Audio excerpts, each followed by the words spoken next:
My daughter threw my house keys on the counter like she owned the place and announced that she expected breakfast ready at 5 a.m. tomorrow for her new husband, who likes everything his way. 24 hours later, I was setting their alarm for 4 a.m., but the surprise I had planned for their morning coffee was going to give them a wake-up call they'd never forget. Let me tell you how we got to that moment, because what happened next changed everything. Where are you watching from today? Drop your location in the comments below and hit that like and subscribe button. My name is Patricia Whitmore, and at 52, I thought I'd seen every possible way my daughter could disappoint me. Boy, was I wrong about that.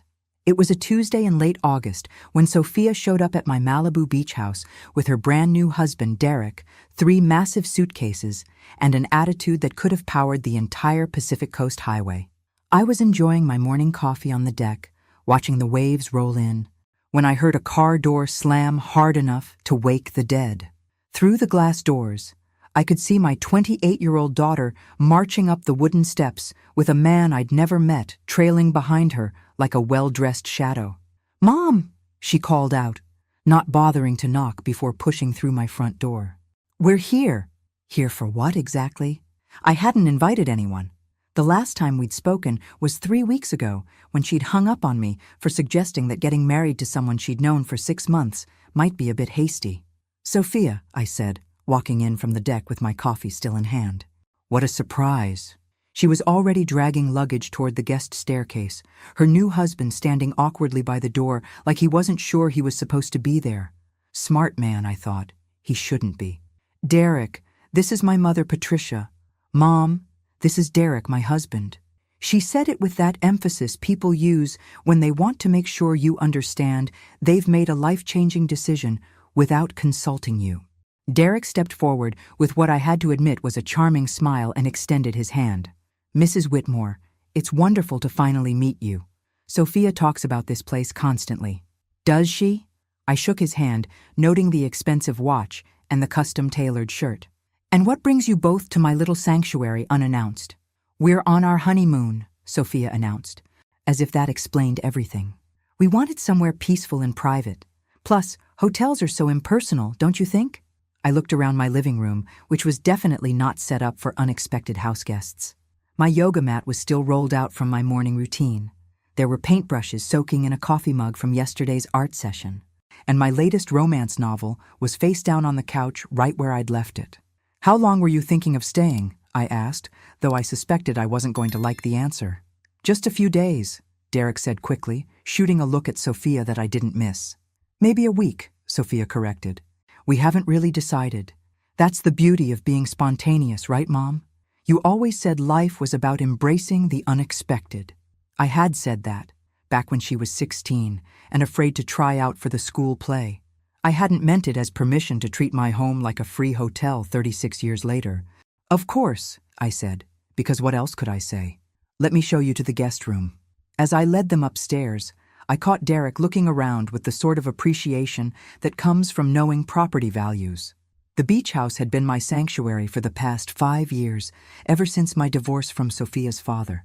It was modest by Malibu standards, but still worth more than most people's retirement funds.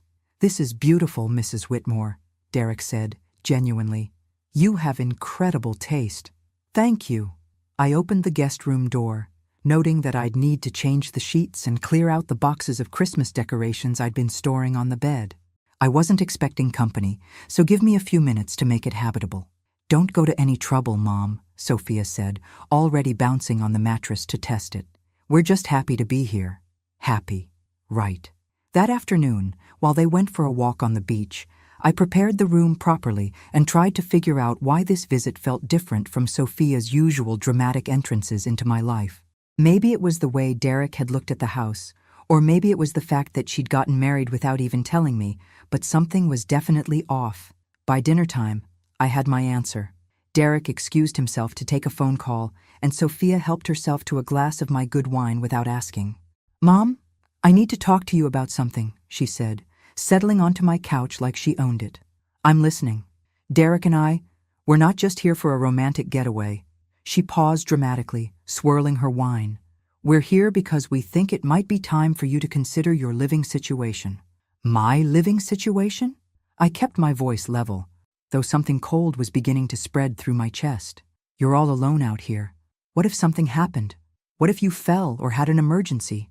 Derek thinks, and I agree, that it might be safer for you to move into something more manageable.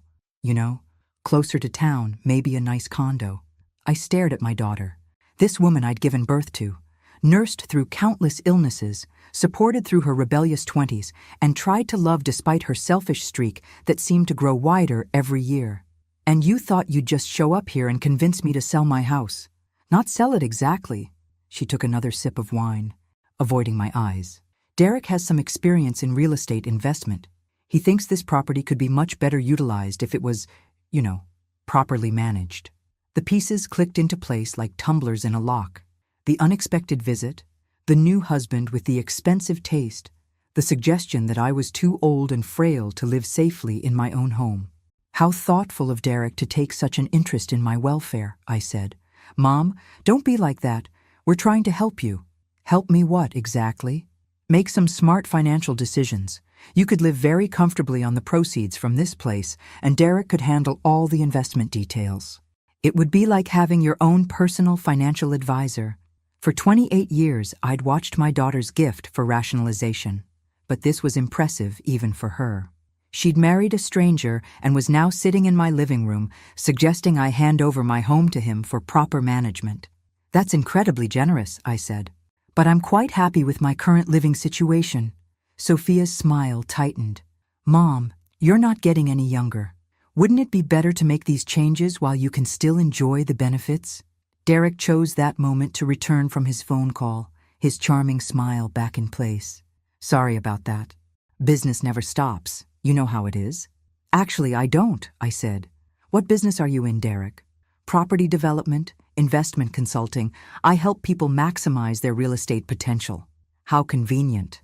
The three of us sat there for a moment, the tension thick enough to spread on toast.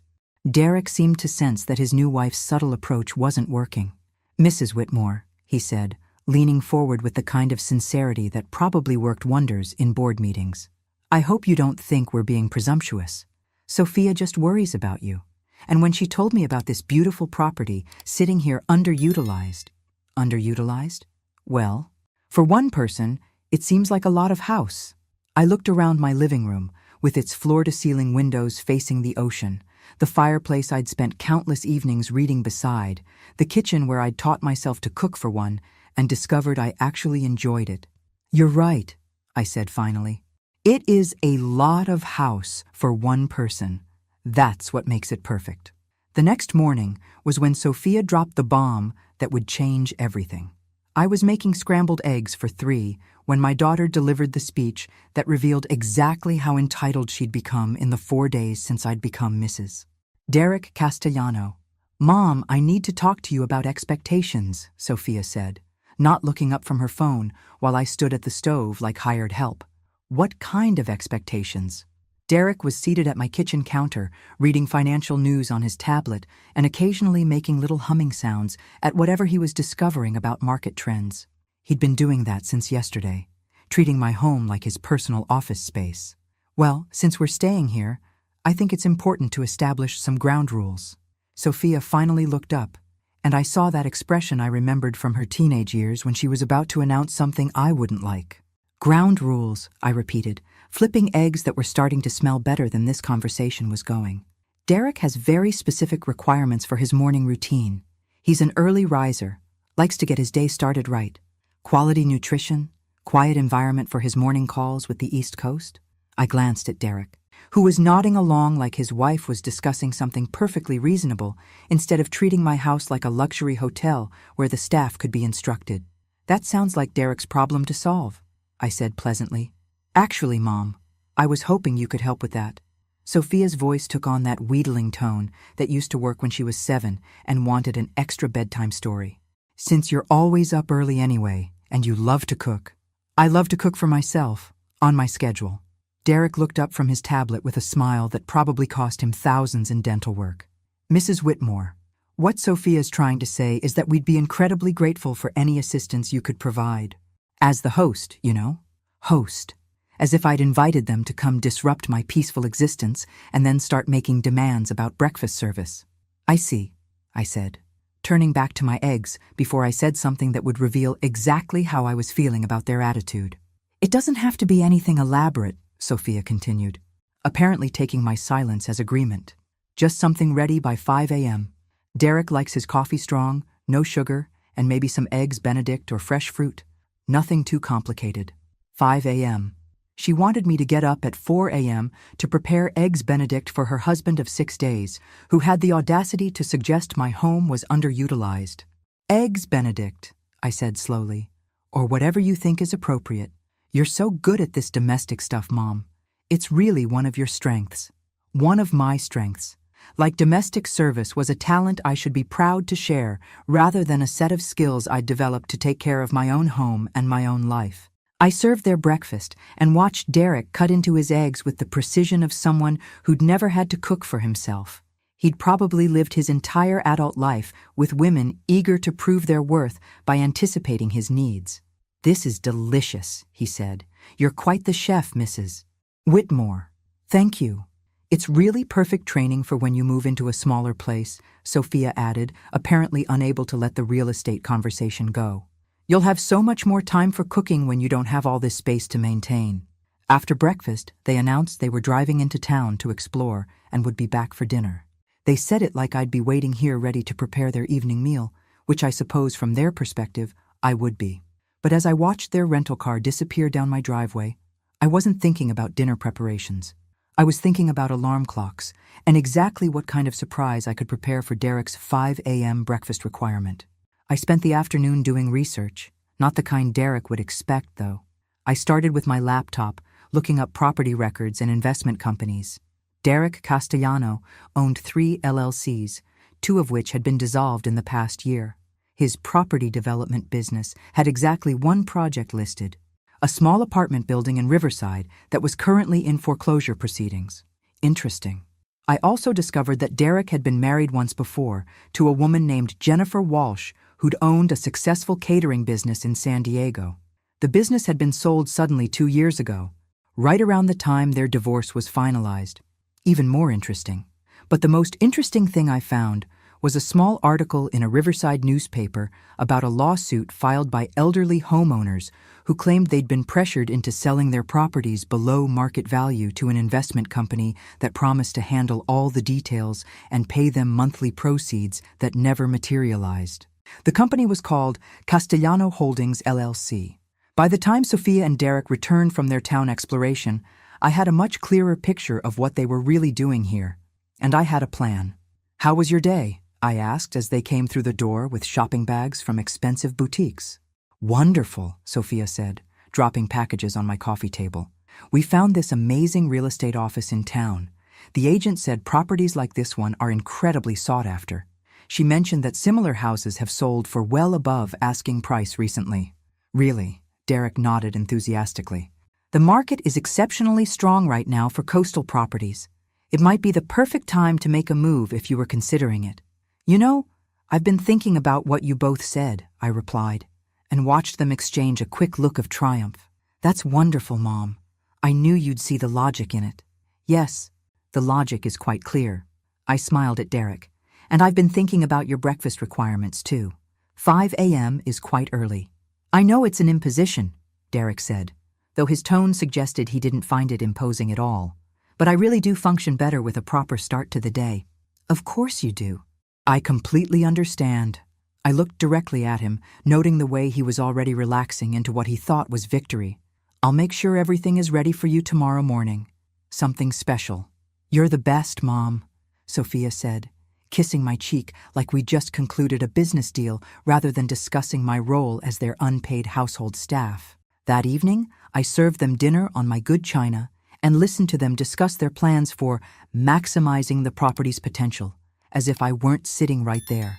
They talked about removing walls, updating fixtures, and creating multiple revenue streams through vacation rentals. They were carving up my home like it was already theirs. After they went upstairs, I cleaned the kitchen and then sat on my deck with a glass of wine, listening to the waves and planning tomorrow's breakfast surprise. Derek wanted everything his way, and Derek was an early riser who valued his routine. Perfect. I was going to give him exactly what he'd asked for. At 4 a.m., my alarm went off just like I'd promised. But Derek and Sophia had no idea what they'd actually requested when they turned me into their personal breakfast chef. I moved quietly through my dark kitchen, muscle memory guiding me as I prepared what would definitely be the most memorable meal of Derek's life. The sunrise was still 2 hours away, but I was wide awake and absolutely focused on the task at hand. Coffee first. Derek liked it strong, no sugar. I ground the beans fresh, just the way he'd specified, and added my own special ingredient, a hefty dose of Senosides, the active component in natural laxative tablets. Enough to turn his digestive system into a ticking time bomb, but not enough to actually harm him. Just enough to make his day extremely uncomfortable. While the coffee brewed, I prepared his eggs Benedict. I'd been cooking for 34 years, so creating a picture-perfect breakfast wasn't challenging. What was challenging was deciding exactly how much additional seasoning to add to ensure Derek's morning would be as memorable as mine was about to be. I'd crushed up 3 more laxative tablets and mixed them into the hollandaise sauce. The beauty of hollandaise is that it already has such a complex flavor that a little extra bitterness would be completely masked by the lemon and butter. For Sophia's breakfast, I prepared regular scrambled eggs and toast. She hadn't made demands about timing or service, so she'd get exactly what she'd always gotten from me, the bare minimum effort required to avoid being accused of being an unloving mother. At exactly 4:47 a.m., I heard movement upstairs. Derek's internal clock was apparently as precise as his demands. I arranged his breakfast beautifully on my best plates and waited. "Mrs. Whitmore?" Derek appeared in the kitchen wearing an expensive silk robe and looking surprised to see everything ready. "You actually did this. You said 5 a.m. I aim to please." He sat down at the counter, and I poured his specially prepared coffee into my finest china cup. "This smells fantastic. You really didn't have to go to all this trouble." "No trouble at all." I watched him take his first sip and smiled. I believe in giving people exactly what they ask for. Derek ate with the enthusiasm of someone who'd grown accustomed to having his needs anticipated and met without question. He complimented the eggs, praised the coffee, and told me how much he appreciated having someone who understood the importance of routine. "You're quite the hostess," he said, finishing his last bite. "Sophia was right when she said you had a gift for this." "I have many gifts," I replied. "Some of them take longer to reveal themselves than others." Sophia eventually wandered downstairs in her pajamas, looking like she'd expected to find me already cleaning up after her husband's breakfast. "Oh, good.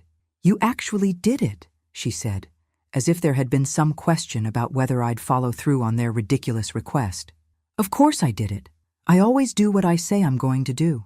This is exactly what I was talking about yesterday," she continued, helping herself to coffee. "You're so good at taking care of people. It's really what makes you happy, taking care of people, as opposed to having my own life, my own interests, my own schedule. According to my daughter, my highest calling was serving breakfast to her husband at dawn." "I live to serve," I said, and neither of them caught the sarcasm. Derek excused himself to take a shower and get ready for his morning calls. I cleaned up the kitchen while Sophia sat at the counter scrolling through her phone, occasionally making comments about how nice it was to have a proper breakfast ready without having to think about it. "Derek is really impressed with you," she said eventually. "He said you remind him of his grandmother, who always had everything organized and ready." His grandmother. I was 52 years old, and my daughter's husband was comparing me to his deceased grandmother. "How flattering. I think this arrangement could really work out for everyone," Sophia continued. "You get to feel useful and needed, we get to enjoy some quality family time, and Derek gets the kind of environment that helps him be productive. Quality family time, where I provided free meal service while they discussed selling my house. About 45 minutes after breakfast, I heard the first signs that my special recipe was taking effect. Derek's voice drifted down from upstairs, calling Sophia's name with what sounded like urgency. "Sophia, where's the bathroom?" "Upstairs hall, first door on the right," she called back, not looking up from her phone. "I found it, but is there another one?" I continued wiping down counters that were already clean, hiding my smile. "Mom, do you have any stomach medication?" Derek's voice came from the top of the stairs, sounding considerably less confident than it had during breakfast. "In the medicine cabinet," I called back. "Are you feeling unwell?" "Just a little stomach upset. Probably something I ate yesterday." Sophia finally looked concerned. "Derek, are you okay?" "I'm sure it's fine. Just, could you maybe postpone that 9 a.m. call? I might need a few more minutes." Over the next hour, Derek made 6 trips to the bathroom. By the 3rd trip, he was walking much faster. By the 5th, he was practically running. "I don't understand what's wrong with him," Sophia said, pacing around my kitchen. "He never gets sick." "Food poisoning can be very sudden," I said sympathetically. "Maybe something from that restaurant you went to yesterday? But I ate the same things he did, and I feel fine." "Everyone reacts differently to bacteria." Derek appeared in the doorway, pale and sweating.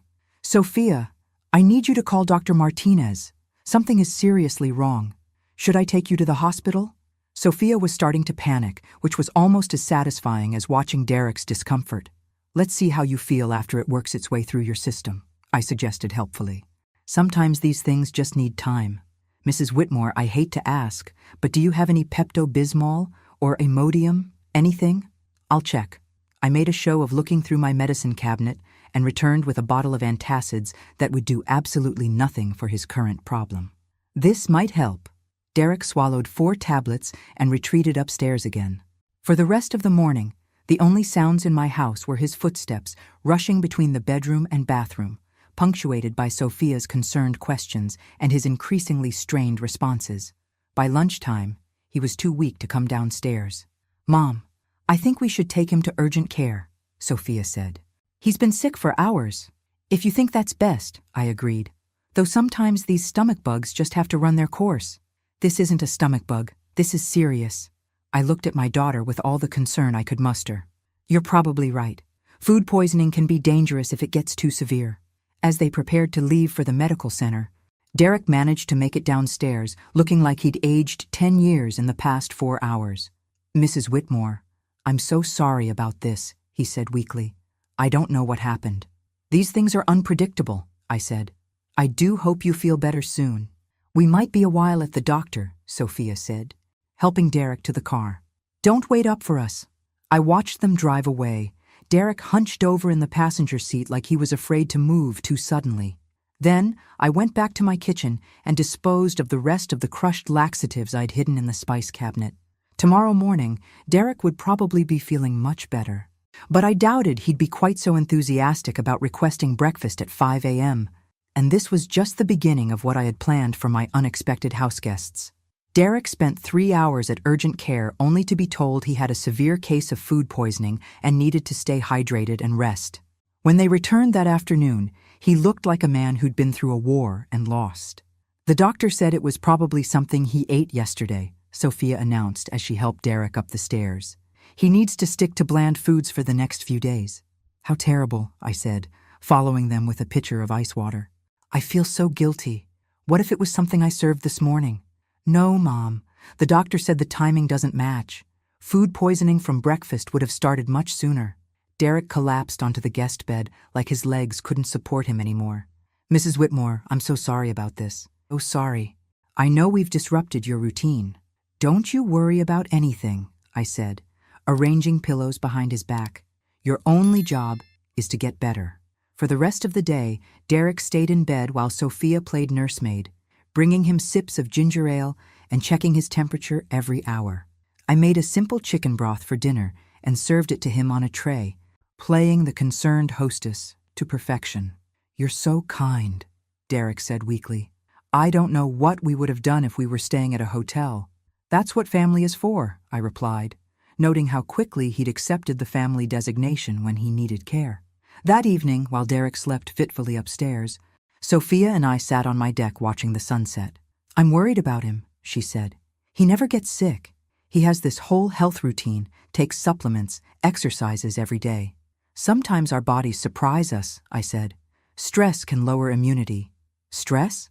"Well, starting a new marriage, traveling, making big life decisions. That can all take a toll." Sophia looked at me sideways. "What big life decisions?" "Your suggestion about me selling this house, that's a major financial decision. I'm sure Derek feels responsible for helping me make the right choice." Oh, she seemed to consider this. Actually, we were planning to talk to you more about that. Derek has some concrete proposals he wanted to present. I'm sure he does. He really knows what he's talking about, Mom. He's helped other people in similar situations. Similar situations.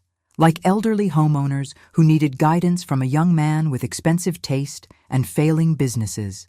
I'd be very interested to hear his proposals, I said. When he's feeling better, of course. The next morning, Derek emerged from the guest room looking significantly improved, but still cautious. He'd apparently spent the night afraid to eat anything substantial, which meant my laxative surprise had done exactly what I'd intended. How are you feeling? I asked, as he tentatively sipped the herbal tea I'd prepared. Much better, thank you. I think the worst is over. I'm so glad. There's nothing worse than being sick away from home. Derek nodded, then looked around my kitchen with what I was starting to recognize as his appraising expression. Mrs. Whitmore, I hope we can continue the conversation we started a few days ago about your living situation. Of course, I've been thinking about what you said. His eyes lit up. Really? Really. In fact, your illness yesterday made me realize how isolated I am out here. If something serious happened to me, no one would know. Sophia appeared in the doorway, still in her robe. See, Mom? That's exactly what we've been trying to tell you. Yes, you've been very persuasive. I poured Derek more tea, watching him carefully for any signs that he was planning to make breakfast demands again. Derek, you mentioned you had experience helping other people with their property decisions. Absolutely. It's actually a specialty of mine, helping seniors transition from large properties they can no longer maintain to more appropriate living situations. Seniors. I was 52, and he was talking about me like I was ready for assisted living. And you handle all the financial details? Everything. The property assessment, market analysis, sale negotiations, investment strategy for the proceeds. My clients don't have to worry about any of the complicated aspects. Your clients, I repeated. How many people have you helped with this kind of transition? Derek exchanged a quick glance with Sophia. Several. In fact, I just completed a successful transition for a lovely elderly woman in Riverside who was struggling to maintain her family home. The lovely elderly woman whose house was now in foreclosure proceedings. That sounds perfect, I said. I'd love to hear more details about how the process works. Well, first, we'd need to do a proper assessment of the property value. Then we'd look at your current financial situation, debts, expenses, that sort of thing. After that, I can present you with several options for maximizing your return on investment. And you'd handle the sale directly? Through my company? Yes. It's much more efficient than dealing with traditional real estate agents who don't understand the unique needs of senior property owners.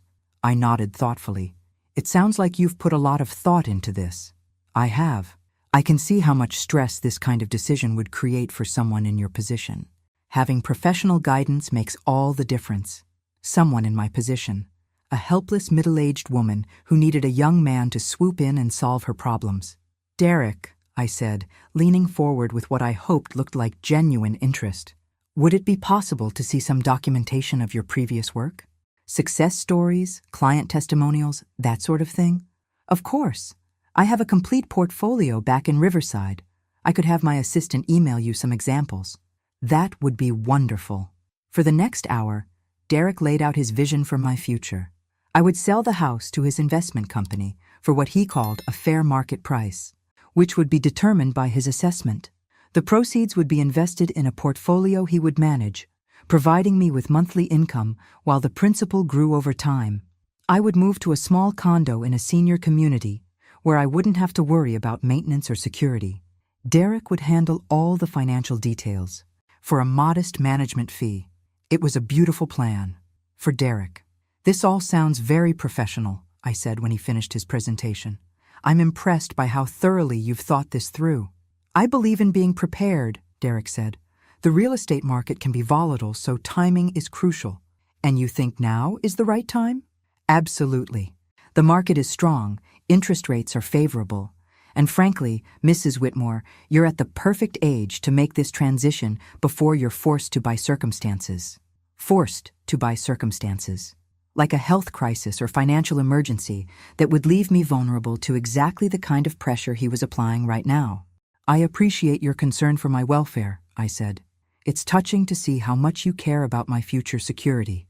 Derek beamed, apparently convinced that he'd successfully manipulated a lonely middle-aged woman into handing over her most valuable asset.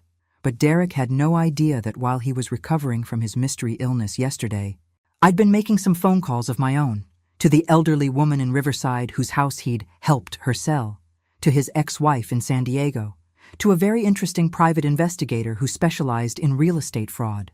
Derek thought he was closing in on his next victim. What he didn't realize was that I'd been setting a trap, and he was about to walk right into it.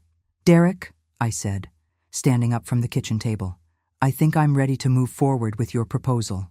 The look of triumph that flashed across Derek's face when I agreed to his proposal was almost worth the week of listening to him treat my house like his personal resort. "That's wonderful news, Mrs. Whitmore," he said, already reaching for his phone. "I can have my team start the assessment process as early as tomorrow." "Actually," I said, raising a hand to stop him, "I'd like to invite some other people to be part of this decision. You know how complicated financial matters can be for someone my age." Derek's smile faltered slightly. "Other people?" "Well, my attorney for one, and my financial advisor. I'm sure you understand. A decision this significant requires proper legal review." Sophia looked confused. "Mom, I didn't know you had a financial advisor." "Oh yes, Harold Manning. He's been managing my investments since the divorce. Very conservative approach, but he's kept me quite comfortable." I smiled at Derek.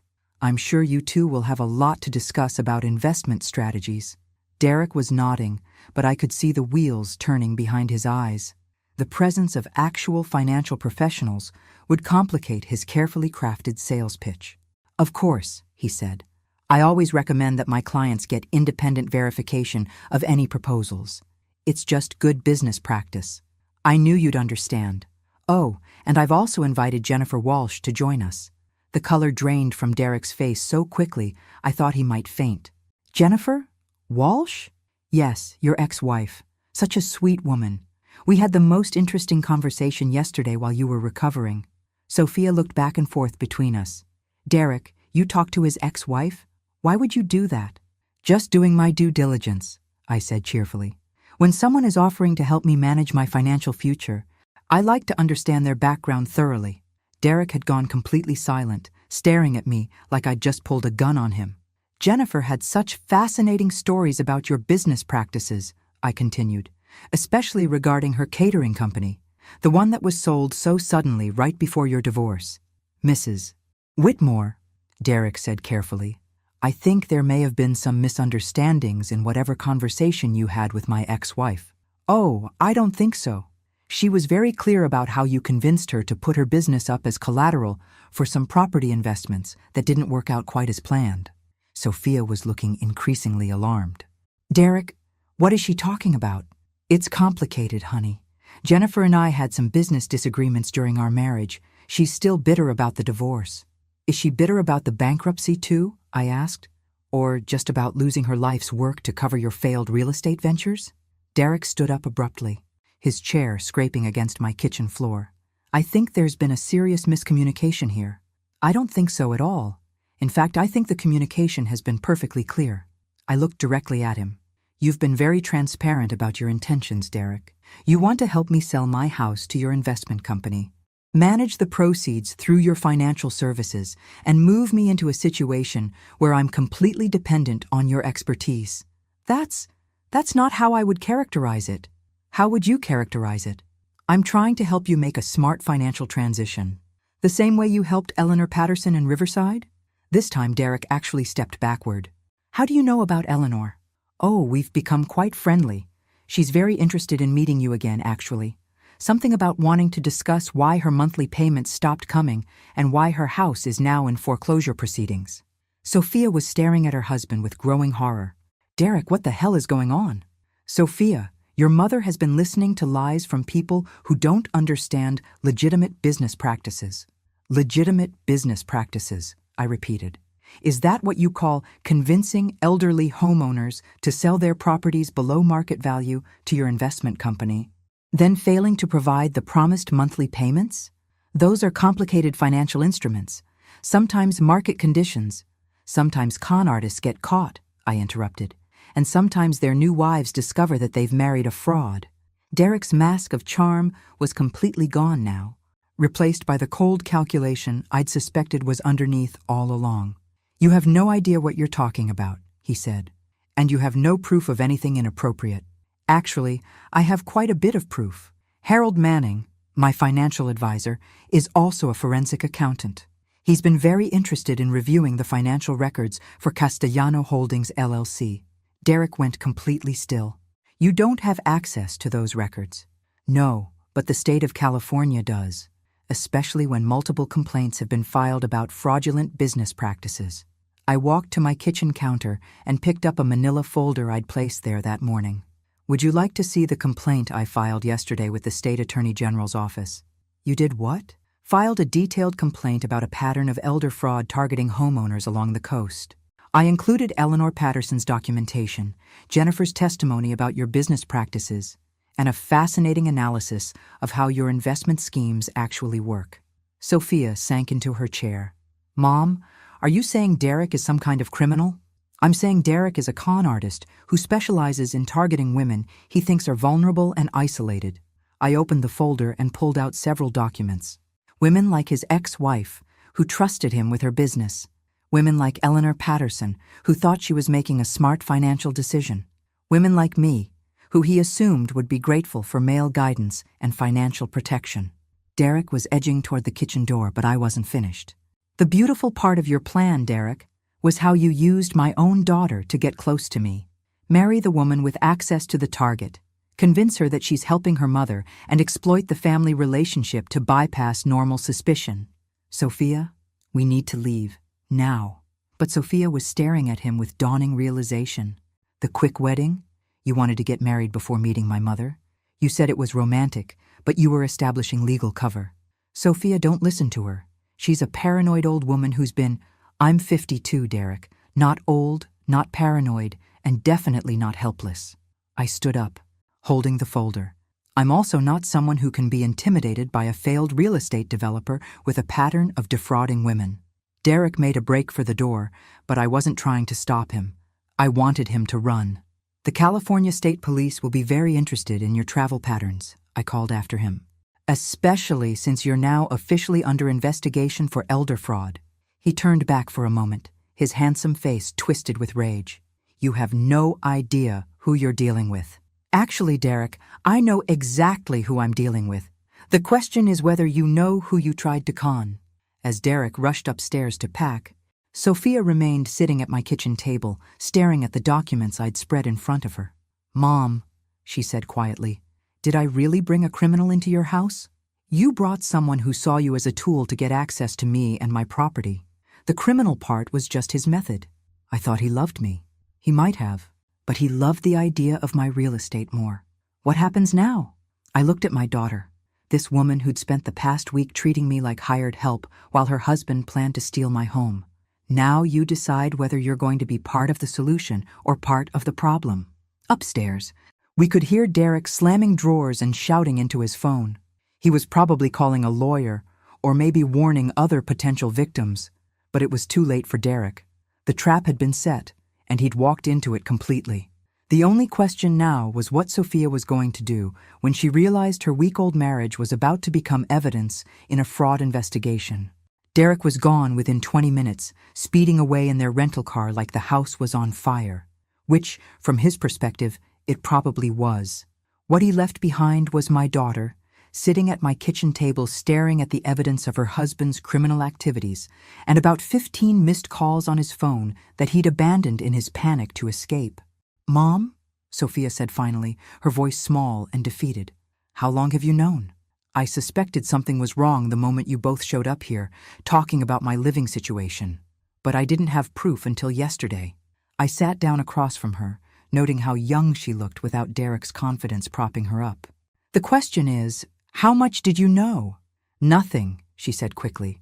"I swear, Mom, I thought he was legitimate. He showed me financial documents, client testimonials, everything looked professional.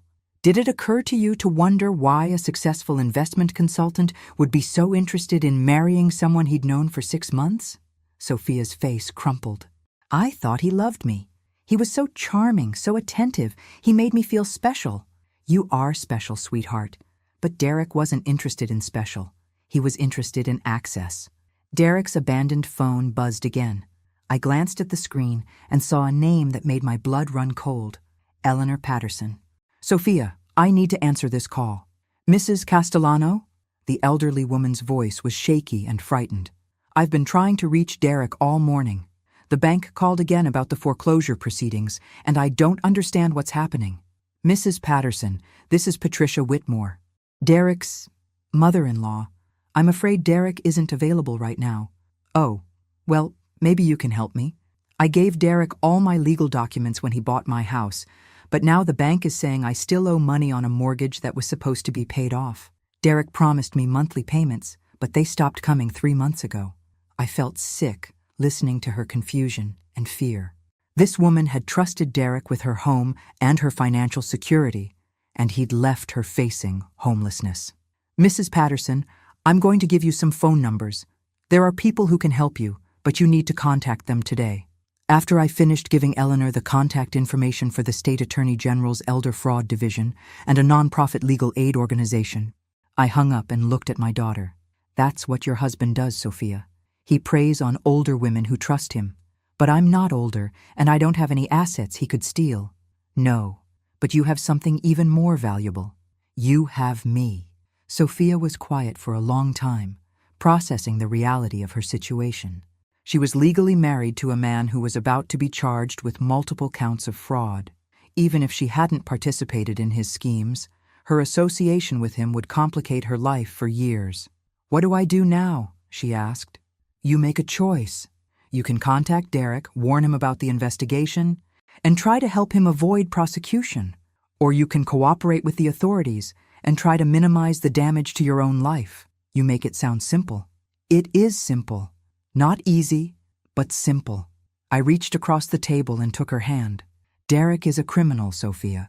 The only question is whether you're going to be his accomplice or his victim. That afternoon, Detective Sarah Chen from the California State Police Financial Crimes Division arrived at my house with a briefcase full of documentation and a very interested expression. Mrs. Whitmore, the complaint you filed has opened up a much larger investigation than we initially expected, she said, settling into my living room with the authority of someone used to dealing with financial predators. How much larger? Derek Castellano appears to have been operating this scheme in multiple states over the past 5 years. We've identified at least 12 victims, mostly women over 60 who owned valuable real estate. 12 women, I repeated, thinking about Eleanor Patterson's frightened voice on the phone. Possibly more. The pattern is always the same. He identifies vulnerable targets, usually through personal connections or dating relationships, gains their trust, convinces them to sign over property management to his company, and then systematically drains their assets. Sophia, who had been sitting quietly in the corner, finally spoke up. Detective, what's going to happen to me? I married him, but I didn't know about any of this. Detective Chen studied her carefully. That depends on several factors. How much you knew, when you knew it, and whether you're willing to cooperate with our investigation. I'll cooperate, Sophia said immediately. I'll tell you everything I know. Good. We'll need detailed statements about your relationship with Mr. Castellano, his business activities, his associates, and any conversations you had about his work. For the next 3 hours, Detective Chen interviewed both of us. Sophia provided information about Derek's business contacts, his travel patterns, and his methods for researching potential targets. I shared everything I'd discovered about his previous victims and his attempts to manipulate me. Mrs. Whitmore, Detective Chen said as she prepared to leave, you may have prevented him from adding several more victims to his list. Most people don't think to investigate someone their family member brings home. Most people don't have daughters who show up demanding breakfast service at 5 a.m., I replied.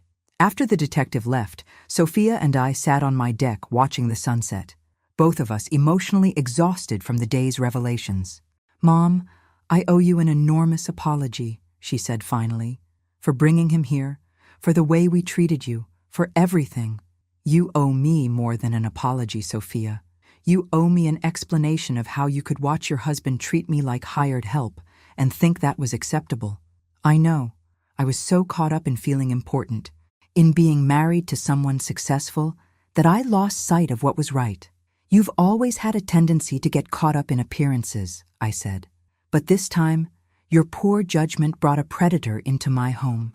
How do I make this right? I looked at my daughter, this woman who'd spent her entire adult life making impulsive decisions and expecting other people to clean up the consequences. You start by taking responsibility for your choices and their impact on other people. And then you figure out who you want to be when you're not trying to impress someone who was using you. That evening, Derek finally called. Not my number, but Sophia's. She looked at me before answering, and I nodded. Put it on speaker, I said. Sophia, thank God. Derek's voice was tight with panic. Are you okay? Where are you? I'm still at my mother's house, Derek. Where are you? I'm in Nevada. Listen, baby, your mother has been telling lies about me to the police. She's trying to cause problems for us. What kind of problems? Derek? She filed some kind of false complaint claiming I defrauded people. It's completely fabricated, but I need to stay away until my lawyer can sort it out. Derek, Sophia said carefully, I talked to Eleanor Patterson today. Silence. Derek? She told me about her house, about the missing payments. She told me about the foreclosure. Sophia, that's a complicated business situation. There were market conditions that… Derek, I said, leaning toward the phone. This is Patricia. I think you should know that your wife has decided to cooperate with the police investigation. Sophia, don't listen to her. She's a vindictive old woman who's trying to destroy our marriage. Our marriage destroyed itself when you used it to commit fraud, Sophia replied, and I felt a surge of pride at the strength in her voice. Sophia, please, I love you. We can work through this. No, Derek, we can't. I'm filing for divorce. She hung up and turned off her phone. That felt good, she said, surprising both of us. Good. It should. As we prepared for bed that night, Sophia helped me secure all the doors and windows. Derek was desperate now, and desperate people make unpredictable choices. But I wasn't worried. Derek had spent a week thinking he was manipulating a helpless middle-aged woman. He had no idea that this helpless middle-aged woman had been 3 steps ahead of him from the beginning. Tomorrow, he'd discover just how far ahead I'd been. Derek's second mistake was underestimating how thoroughly I documented every aspect of his stay at my house. His first mistake was trying to con me in the first place, but he wouldn't fully understand that until much later. The next morning, while Sophia slept in, I was on a conference call with Detective Chen, Harold Manning, my forensic accountant, and Jennifer Walsh, Derek's ex-wife, who had flown in from San Diego specifically to testify against him. Patricia, the evidence you've gathered is extraordinary, Jennifer said through the speaker. I wish I'd had someone like you watching out for me when Derek was destroying my business. What exactly did he do to your catering company? I asked, though I already suspected the answer. The same thing he tried to do to you. He convinced me to use the business as collateral for what he called a sure-thing real estate investment. When the investment failed, because it was designed to fail, I lost everything. Harold Manning, who had been reviewing financial documents while we talked, cleared his throat. Mrs. Walsh, the pattern we're seeing suggests that Derek's investment failures weren't accidental. He was systematically moving assets from his victims' accounts into offshore holdings that he controlled. You mean he was stealing money on purpose? I mean he was running a sophisticated embezzlement operation disguised as legitimate investment services. Detective Chen's voice was grim. We've traced similar patterns with all 12 of his known victims. The good news is that we now have enough evidence to issue federal charges. The bad news is that most of the stolen money has been moved beyond our immediate reach. What about Derek's current location? I asked. We have people watching the Nevada border, and his credit cards are being monitored. He can't stay hidden indefinitely. After the call ended, Sophia came downstairs looking like she hadn't slept much. Any news? Your husband is officially a federal fugitive, I said, pouring her coffee. The FBI issued a warrant this morning. So it's really over. The criminal part is just beginning. Derek will be caught, prosecuted, and hopefully sent to prison. But the personal part, dealing with being married to a con artist, that's going to take time. Mom, can I ask you something? Of course. When did you know for certain that Derek was a fraud? I thought about that question while scrambling eggs for our breakfast. Honestly? The moment he suggested I needed help managing my own life. Men like Derek always reveal themselves by assuming women are helpless. but I fell for it completely. You fell for the charm. That's different. I plated her eggs and sat down across from her. Derek is very good at making people feel special, important, needed. It's not stupidity to want those things. Then why didn't you fall for it?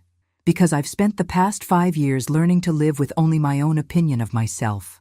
When someone shows up telling me I need their guidance, my first instinct is suspicion, not gratitude. Sophia was quiet for a moment, processing this. I've never lived alone. I've always had roommates or boyfriends or someone else making decisions with me, which is exactly what Derek was counting on. That afternoon, my peaceful morning was interrupted by the sound of a car in my driveway. But it wasn't Derek returning. It was a black sedan with government plates. Mrs. Whitmore? A tall man in a suit approached my front door. I'm Agent Martinez with the FBI Financial Crimes Task Force. We need to talk to you about Derek Castellano. Agent Martinez was accompanied by a woman who introduced herself as Agent Kim, and they both had the serious demeanor of people who dealt with high-stakes financial crimes. Derek contacted you last night, correct? Agent Martinez asked, settling into my living room with a digital recorder. He called my daughter's phone. We have the conversation recorded if you need it. Agent Kim leaned forward. Actually, we'd like you to consider making another call to him. What kind of call? Derek is increasingly desperate. His offshore accounts have been frozen, his known associates are under surveillance, and he's running out of resources.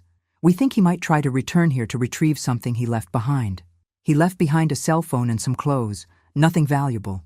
Are you sure? Agent Martinez pulled out a tablet and showed me a photo. Does this look familiar?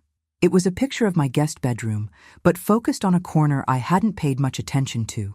Behind the decorative plant near the window, something small and metallic was visible. What is that?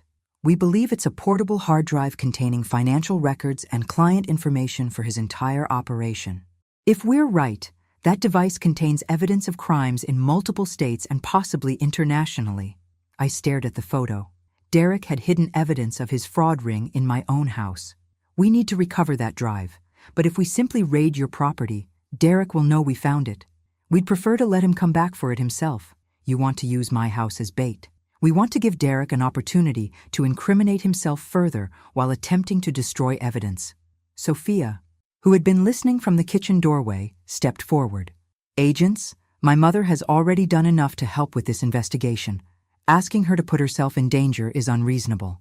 Mrs. Castellano, Agent Kim said, Derek is facing federal charges that could put him in prison for 20 years. He's desperate enough to do anything to avoid prosecution. Whether we set a trap or not, he may come back here anyway. But if we set a trap, I said slowly, you'll be ready for him. Exactly. I looked at the photo again, thinking about Eleanor Patterson's frightened voice on the phone and Jennifer Walsh's destroyed business. Derek had spent years systematically destroying women's lives for profit. What would I need to do? Agent Martinez outlined their plan. I would call Derek and tell him that Sophia had left, that I was alone and frightened, and that I wanted to make a deal. I would suggest that if he returned quietly to collect his belongings, I would consider not cooperating further with the police investigation. He'll be suspicious, Agent Kim warned. Derek is smart, and he knows you've already filed complaints against him. But he's also arrogant, I replied. And arrogant men often believe they can talk their way out of situations that would terrify normal people. There's one more thing, Agent Martinez said. We'll need you to wear a wire during any conversation with Derek, and you'll need to follow our instructions exactly. No improvisation, no attempts to confront him yourself. I thought about this for a moment. A week ago, I'd been enjoying peaceful mornings on my deck, reading books and painting watercolors. Now federal agents were asking me to help capture a fugitive in my own home. When do we make the call? I asked. That evening, with FBI agents positioned around my property and sophisticated recording equipment hidden throughout my house, I dialed Derek's number. Patricia? He sounded surprised and wary. Derek, I'm glad you answered. I need to talk to you. Where's Sophia? She left this morning. She's furious with both of us and doesn't want anything to do with this situation. What kind of situation? The police keep calling me, asking me questions about you, about your business. Derek, I'm scared. I don't understand what's happening. I could hear the calculation in his silence as he processed this information. Patricia, I know this is confusing for you, but the police are exaggerating everything because they're under pressure to make arrests. But Eleanor Patterson, the woman whose house... Eleanor Patterson is a confused elderly woman who doesn't understand complex financial instruments. The police are using her confusion to build a case that doesn't exist. Even knowing Derek was lying, I was impressed by his ability to sound completely sincere. Derek, I just want this to end. I don't want to be involved in a court case or a prosecution. I just want my quiet life back. I want that too, Patricia, and I think we can make that happen. How? I need to come back to the house to collect some things I left behind, personal items that belong to me. If I can retrieve those items and leave quietly, this whole misunderstanding can be resolved. When? Tonight, late, after the police surveillance teams change shifts. Can you make sure all the doors are unlocked? As I hung up the phone, Agent Martinez nodded approvingly. Perfect. He'll be here within 2 hours. And then Derek Castellanos' criminal career comes to an end.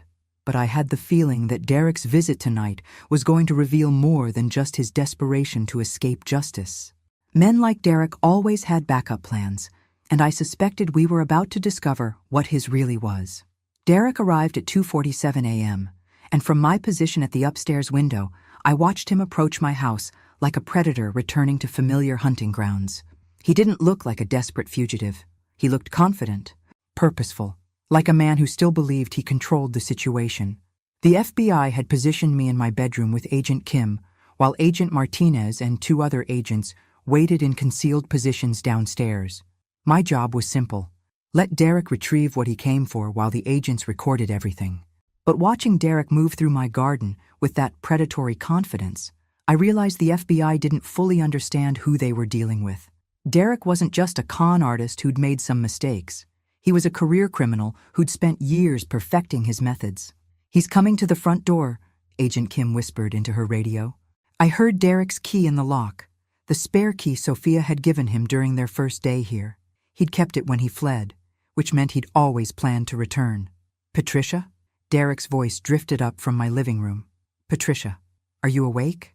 I walked downstairs in my robe and slippers, playing the role of a frightened woman grateful for his return. Derek stood in my kitchen, but something was different about him. The charming smile was gone, replaced by cold calculation. Derek, thank God you're here, I said, noting that Agent Kim was listening from the top of the stairs. I've been so scared.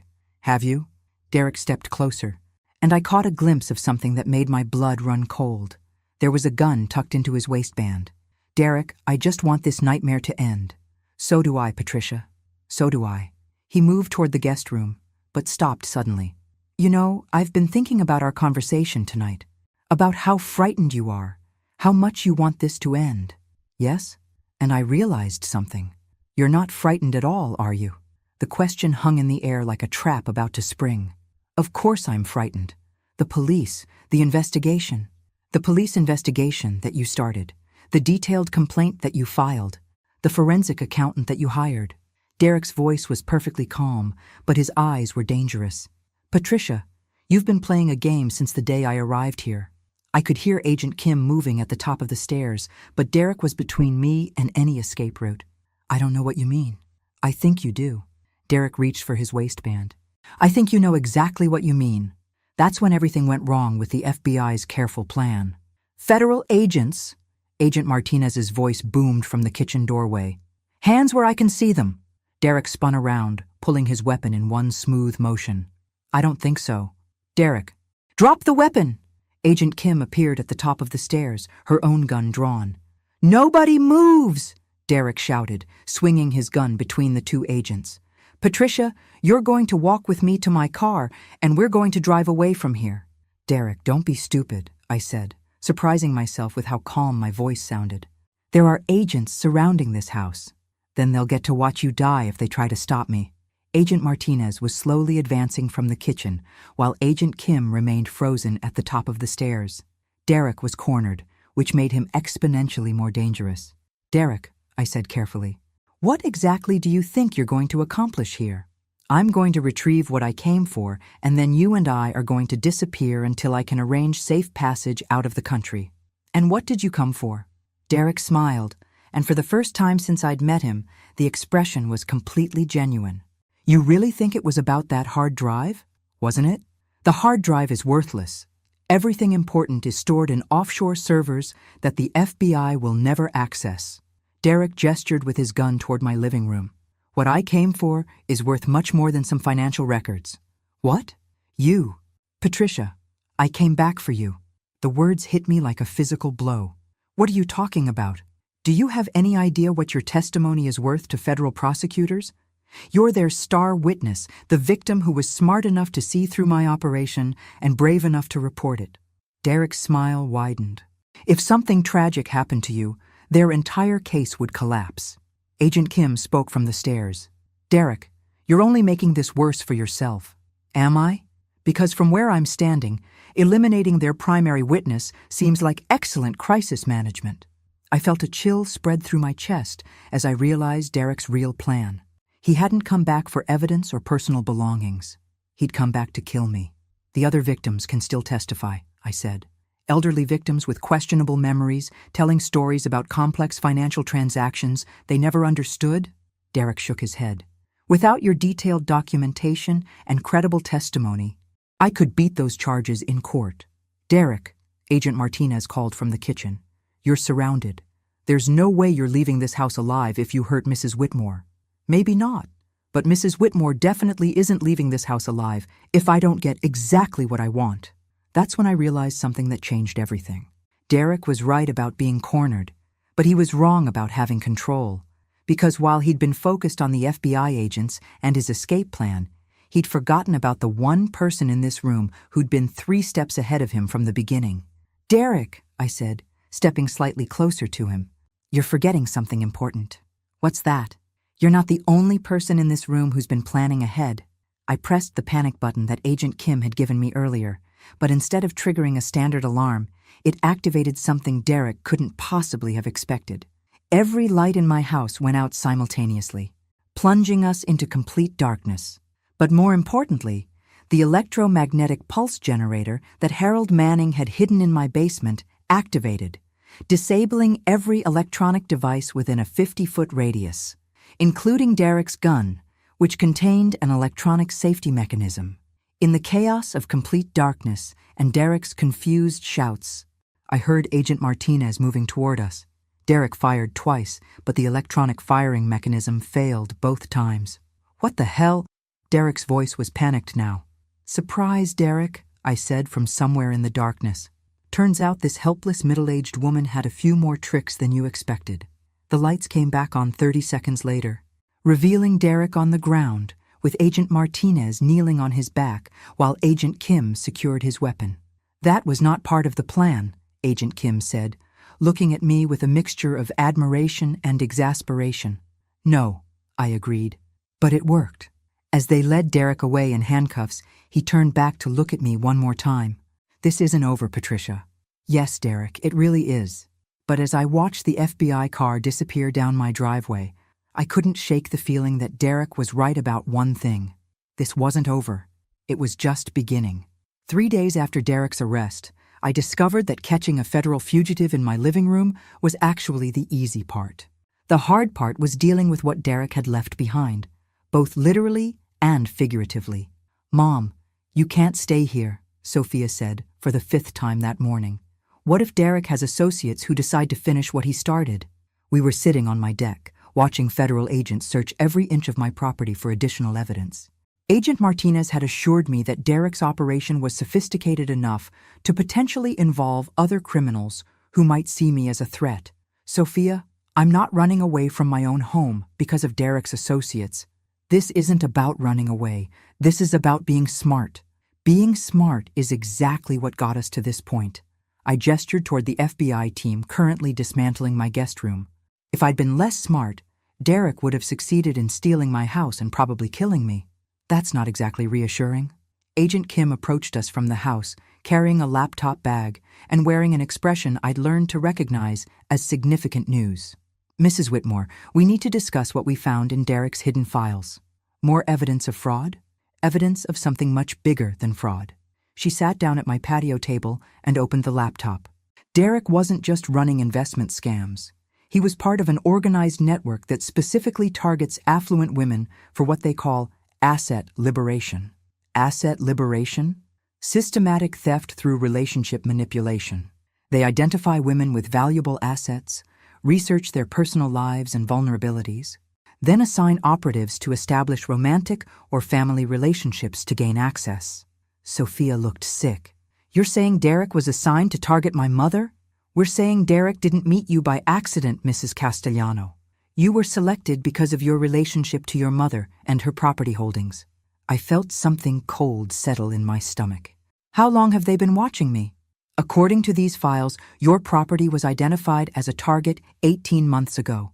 Derek spent 6 months researching your family relationships before approaching your daughter. Sophia was staring at Agent Kim with growing horror. Everything about our relationship was planned? The coffee shop where you met, the activities you enjoyed together, even his interest in your hobbies. It was all carefully orchestrated based on psychological profiles they'd developed. Psychological profiles, I repeated. Agent Kim turned the laptop screen toward us. They have detailed assessments of your personality, your financial habits, your relationship with your daughter, even your daily routine. Derek knew exactly how to manipulate both of you. I looked at the screen and saw a file labeled Patricia Whitmore, Target Assessment. Below it were sub-files: financial assets, psychological vulnerabilities, social connections, and something called elimination protocols. What are elimination protocols? I asked, though I suspected I didn't want to know. Contingency plans for what to do if a target becomes problematic. In your case, they had 3 options: discreditation, incapacitation, or termination. Termination, Sophia whispered. They were planning to kill her? Only if the other methods failed. But Mrs. Whitmore's resistance to Derek's initial approach triggered their escalation procedures. I thought about Derek standing in my kitchen with a gun, calmly explaining that eliminating me would collapse the federal case against him. It hadn't been a desperate decision. It had been a calculated business strategy. Agent Kim, how many other women are currently being targeted by this network? Based on what we've found so far, at least 30 active operations across 12 states. 30 women who don't know they're being systematically manipulated by professional criminals. Exactly. I stood up and walked to my deck railing, looking out at the ocean that had been my sanctuary for 5 years. The waves were exactly the same as they'd been yesterday, but everything else felt different now. What happens next? I asked. Derek has agreed to cooperate with our investigation in exchange for a reduced sentence. He's providing information about the network's operations, leadership structure, and other targets. And the other women? We're working to identify and protect them. But Mrs. Whitmore, your case is crucial to our prosecution strategy. You're the only target who recognized the scam and documented it thoroughly enough to build a federal case. Which means you'll need to testify in multiple trials, potentially over the next 2 years, and you'll need to remain available and protected during that entire period. Sophia stood up abruptly. 2 years? Mom, you can't live under federal protection for 2 years. Actually, Agent Kim said, we have a proposal that might interest both of you. She explained that the FBI was developing a task force specifically to combat romance and family relationship fraud targeting older adults. They needed someone with my experience and analytical skills to help identify other operations and train agents to recognize the warning signs. You want me to become a federal consultant? We want you to help us stop other women from going through what you experienced and what Eleanor Patterson and Jennifer Walsh experienced. I thought about Eleanor's frightened voice on the phone, about Jennifer's destroyed business, about the 30 women currently being manipulated by criminals who'd studied their psychological vulnerabilities. What would that involve?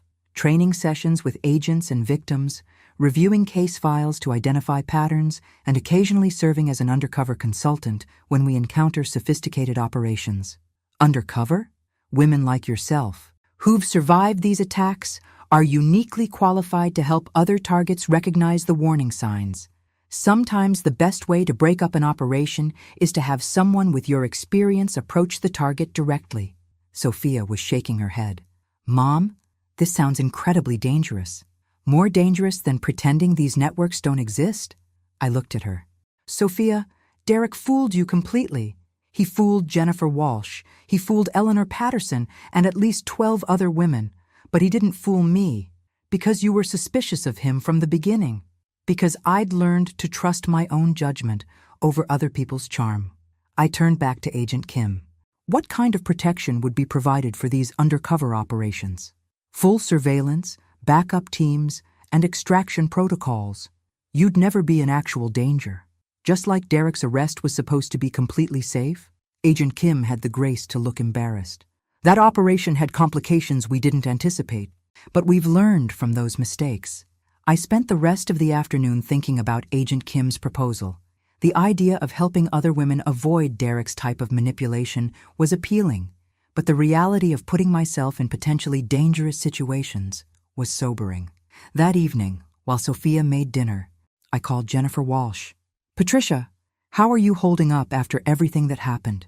"I'm okay, Jennifer, but I wanted to ask you something. If you'd had someone to warn you about Derek's methods before he destroyed your business, would that have made a difference?" "Absolutely. If I'd known what to look for. I never would have trusted him with my company, even if that someone had to put themselves at risk to reach you." Jennifer was quiet for a moment. "Are you thinking about working with the FBI?" "I'm thinking about making sure Derek's network doesn't destroy any more lives." "Then I think you should do it. And I think you should know that I'm planning to do it too." After I hung up, I found Sophia sitting on the deck with 2 glasses of wine. "Mom, I need to tell you something," she said as I joined her. "I've been thinking about everything that's happened, about how Derek manipulated both of us, about how I let him treat you." "Sophia, let me finish. I've spent my whole adult life looking for someone else to make me feel important, valuable, worth something. Derek was just the latest in a long line of people I thought would complete me. And now? Now I think maybe I need to learn how to complete myself first." She took a sip of wine. "I want to help with this FBI task force thing." "Sophia, you don't have the experience." "I have different experience. I know what it feels like to be manipulated by someone like Derek. I know how they make you feel special and important while they're actually using you." She looked at me directly. Maybe there are other women out there who need to hear from someone who fell for it completely before they learn to see through it. As I sat there watching the sunset with my daughter, I realized that Derek's biggest mistake hadn't been underestimating me. It had been bringing us together in a way that forced us both to become stronger than we'd ever been apart. Tomorrow, I would call Agent Kim and accept her proposal. But tonight, I was just going to enjoy the fact that my daughter had finally figured out the difference between being used and being valued. Derek's network had no idea what was coming for them. 6 months later, I was sitting in a coffee shop in Portland, Oregon, pretending to read a romance novel while watching a woman named Carol Peterson unknowingly have lunch with the man who was planning to steal her house. His name was Marcus Webb, and according to FBI intelligence, he was Derek's former partner and the current operational leader of what the task force had dubbed the Heartbreak Network. Carol was a 58-year-old widow who'd inherited a successful bed and breakfast from her late husband, and Marcus had been courting her for 3 months. "Patricia, can you see the subject clearly?" Agent Chen's voice came through the nearly invisible earpiece I was wearing. "I can see both of them," I murmured into the microphone hidden in my book jacket. "Marcus is showing her some kind of financial documents. That's the property management proposal. He's about to suggest that she needs professional help running her business." I watched Marcus lean forward with the same practiced sincerity I'd seen Derek use in my kitchen. Carol was nodding, clearly flattered by his attention and concern for her welfare. "Patricia, we need you to make contact now. Need you to..." "Carol's about to sign preliminary documents." I closed my book and walked to their table, channeling every ounce of confused elderly woman I could manage. "Excuse me," I said to Carol. "Aren't you Carol Peterson? We met at the grief support group in Salem?" Carol looked up, clearly confused. "I'm sorry. I don't think we've met." "Oh my goodness. You look so much like a woman I met who was dealing with the same situation I went through." I glanced at Marcus, who was studying me with interest. A charming man convinced her to let him manage her late husband's business assets, and it turned out he was stealing everything. "I'm sorry," Marcus said smoothly, "but we're having a private business meeting." Of course. I started to turn away, then stopped. "Carol, you said your name was Carol, right?" Just be careful about anyone who approaches you with investment advice too soon after a loss. These predators specifically target widows who own valuable property. Ma'am, Marcus's voice had an edge now. You're interrupting our conversation with inappropriate paranoia. Oh, you're probably right. I smiled at him with the sweet confusion of someone easily dismissed. I'm sure you're nothing like Derek Castellano. Marcus went completely still. Who? Derek Castellano. He used the same approach, charming, helpful, very concerned about proper asset management. Of course, he's in federal prison now for elder fraud. Carol was looking back and forth between us. Marcus, do you know this man she's talking about? I've never heard that name before, Marcus said, but his eyes never left my face. Oh, well, you probably wouldn't have. It was quite a scandal, though. He was part of some criminal network that targeted women with valuable real estate. They'd research your property, your family situation, your psychological profile, then send someone to manipulate you into signing over control of your assets. That sounds terrible, Carol said, and I could hear the first note of doubt in her voice. It was. Poor Eleanor Patterson lost her entire family home, and Jennifer Walsh lost her business. I looked directly at Marcus, though I suppose you'd know more about Jennifer Walsh than I would. Marcus stood up abruptly. Carol, we should continue this conversation elsewhere. Actually, I said, sitting down in his vacant chair, I think Carol should hear about the investigation before she signs anything. What investigation? Carol asked. The FBI task force that's currently tracking at least 12 active operations targeting widows with valuable property. They have quite a sophisticated network, detailed psychological profiles, backup stories, even fake references. Marcus was edging away from the table. Carol, this woman is clearly unstable. I think we should... Sit down, Marcus. Agent Chen appeared behind him, her badge visible. FBI Financial Crimes Task Force. The arrest went smoothly after that. Marcus had enough outstanding warrants that he couldn't fight extradition. And the documents in his briefcase provided evidence linking him to at least 6 other ongoing cases. Carol, I said, as Agent Chen led Marcus away, you should know that you were never in any real danger. We've been watching this operation for months. You're with the FBI? I'm a consultant, someone who survived the same type of attack you were about to experience. Carol stared at the papers Marcus had tried to get her to sign. I was really going to sign these, wasn't I? Probably. Marcus is very good at what he does, but now he won't be doing it anymore. That evening I called Sophia from my hotel room in Portland. How did it go, Mom? We prevented another victim and arrested a major player in Derek's network. I'd call that a successful day. How many does that make now? 14 prevented thefts, 7 major arrests, and about $2 million in recovered assets returned to victims. And how many more operations are still active? Too many, I admitted, but fewer every month. Sophia was quiet for a moment. Mom, do you ever regret getting involved in all this? You could have just stayed home and let Derek face justice without turning this into your life's work. I thought about Carol Peterson, who would go home tonight to her bed and breakfast instead of signing documents that would have eventually left her homeless. I thought about Eleanor Patterson, whose house had been saved from foreclosure with recovered assets from Derek's offshore accounts.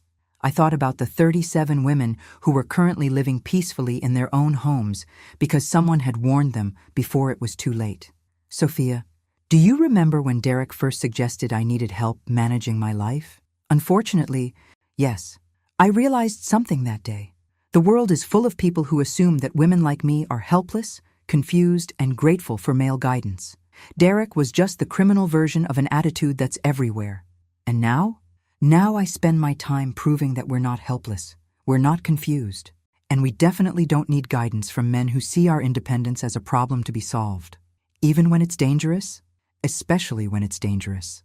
2 days later, I was back home on my deck in Malibu, watching the waves and reading case files for the next operation. Agent Kim was arriving tomorrow to brief me on a new network operating out of Phoenix. And Sophia was driving down from Los Angeles to spend the weekend. My phone rang, and I recognized the number as Jennifer Walsh. Patricia, I wanted to give you an update on the Seattle operation. How did it go? We prevented 3 more victims and identified a connection to that Miami case you worked last month. This network is even bigger than we originally thought. Good work, Jennifer. How are you holding up? Better than I expected. there's something satisfying about using Derek's own methods against his associates. After we hung up, I sat in the gathering twilight thinking about the path that had brought me here. A year ago, I'd been a woman enjoying peaceful retirement in her beach house. Now, I was a federal consultant who spent her time protecting other women from sophisticated criminals. Derek had been right about one thing. His arrest hadn't been the end of anything. It had been the beginning of a task force that had become a model for other states. The beginning of partnerships with victim advocacy groups and elder protection agencies. The beginning of congressional hearings about romance fraud and legislative changes to strengthen prosecution tools. But most importantly, it had been the beginning of something Derek could never have anticipated. A network of women who refused to be victims. My phone buzzed with a text from Sophia. "Mom, just past the exit for your house. Can't wait to hear about Portland. Also, Agent Kim called. They want us both for the Phoenix operation.